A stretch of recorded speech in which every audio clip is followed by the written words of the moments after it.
Hello friend, কেমন আছো? আশা করি যে যেখানে আছো ভালো আছো। আমি ত্রিপুরা কুয়ায় ছোট্ট একটা গ্রাম থেকে রিনা বলছি। সকালবেলা একটু লিকার চা বসে দিলাম, আর সঙ্গে ছিল মুড়ি আর বিস্কিট।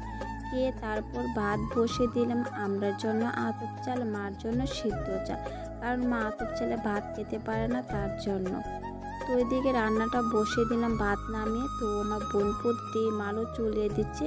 তো ওইদিকে আমি রান্নাটা বসিয়ে দিলাম, ডিমটাকে ভেজে নিচ্ছি। তো ডিমটাকে আমি এভাবে ভাজি, কারণ কালারটা সুন্দর চলে আসে, তার জন্য।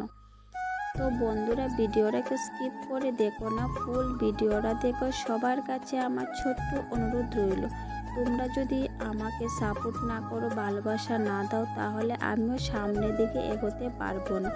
প্লিজ, আমার ভীষণ প্রয়োজন, তোমাদের সাপোর্ট, তোমাদের ভালোবাসা খুব প্রয়োজন। তো ওইদিকে মরিচটাকে বেটে নিলাম, আলুটাকে সিদ্ধ করে নিলাম। তো আজকে ডিমের তরকারি রান্না করব, আর বেশি কিছু রান্না করব না, কারণ প্রত্যেকটা দিন কি রান্না করব সেটাই ভাবতে সময়টা চলে যায়। তো যাই হোক, ওইদিকে ডিমটা আলুটাকে ভেজে নিচ্ছি। তো ওই দেখো ফাইনাল লুক, তরকারিটা হয়ে গেছে। আর শীতের দিন তো এখন ধনে পাতাও দিয়ে দিচ্ছি, কারণ এখন শীতের দিনও ধনে পাতা দিয়ে খেতে অনেকটা ভালো লাগে। তো এখন আমাদের সোনার সংসার, কারণ বাবু চলে আসলো আমাদের বাড়িতে, তার জন্য। বাবাই কি করে? রোদ বয়ে রোদ পুয়া ঠান্ডা লাগে। হ্যাঁ, হাই করে দাও। ছোট বাবা নাচে রে, নাচে। তো আমাদের সোনার সংসার, এখন বাবু আছে, এখন বাড়িটা একদম ঝুমঝুমি করছে। যখন বাবুর বাড়িতে আবার চলে যাবে, তারপর আবার নীরব হয়ে যাবে। যাই হোক, তো এদিকে কাপড় জামা অনেকটা ভিজিয়ে নিলাম। তো জামা কাপড়টি ধুয়ে দিচ্ছিলাম। আর এখন গ্রামের বাড়ি থাকলে রোদে বসে বসে কাপড় জামা কাচতে ভালো লাগে, সব কিছু রোদে বসে ভাত খেতেও ভালো লাগে। তো এখনও রোদে বসে ভাত খাইনি, কারণ এখনও বেশি করে শীত পড়েনি।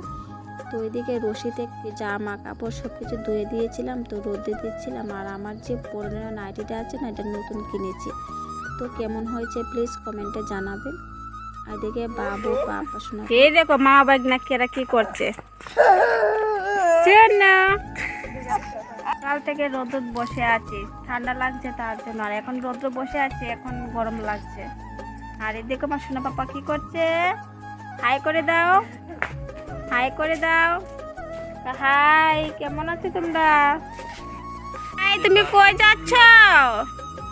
তুমি হামাগুড়ি দিচ্ছ?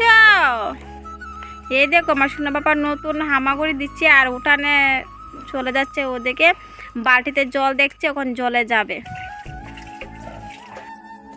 তো এদিকে রান্না শেষ করে তারপর গ্যাসের চুলাটাকে মুছে নিয়েছি, কারণ গ্যাসের চুলাটা যদি না মুছে একদম ভালো লাগে না। টেবিলটাকে মুছে নিলাম। তো এদিকে রান্না ঘরটা একটু ঝাড়ু দিলাম, কারণ ঘর দুয়ার যদি এলোমেলো থাকে একদম ভালো লাগে না। আর বাবুর জন্য কোনো সময় পাচ্ছি না, কারণ বাবু এদিকে চলে যায়, এদিকে চলে যায়। এখন নতুন নতুন হামাগুড়ি শিখেছে, তো তার জন্য ওখানে এক জায়গাতে একদম বসে থাকতে চায় না, কোলেও থাকতে চায় না। বাবুকে নিয়ে যত ঝামেলা এখন আমাদের, সারাক্ষণ শুধু ওখানে হামাগুড়ি দিতে চায়, এখানে যাবে ওখানে যাবে, এই সব চলছে। এইভাবে দিনগুলো আমাদের কাটছে। তো ওইদিকে শাড়িটা একদিন পরে ভিডিও বানিয়েছিলাম রিলস, তো শাড়িটার বাজ করে রাখিনি। তো ভাবলাম যে না, আজকে শাড়িটা বাজ করে রেখে দিই।